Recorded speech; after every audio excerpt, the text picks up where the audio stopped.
Hi friends, இன்றைக்கி நெத்திலி fry செய்வது எப்படின்னு பார்ப்போம். வாங்க வீடியோக்குள்ளே போகலாம். ஃபஸ்ட்டு ஆயில் ஊற்றிக்கணும்.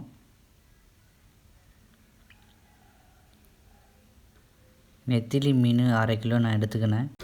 மீனுக்கு தேவையான masala: red chilli 1 spoon, 1/2 spoon மஞ்சள்தூள், 1 ஸ்பூன் இஞ்சி பூண்டு பேஸ்ட், 1 ஸ்பூன் அரிசி மாவு.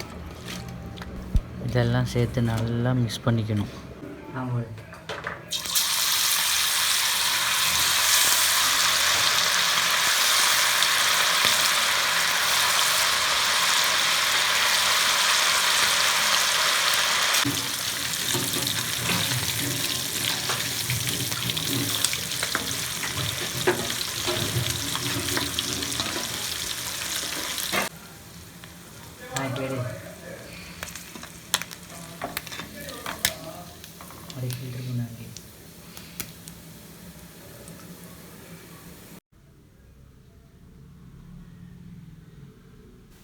இந்த வீடியோ பிடிச்சிருந்தால் லைக் பண்ணுங்கள், ஷேர் பண்ணுங்கள், கமெண்ட் பண்ணுங்கள்.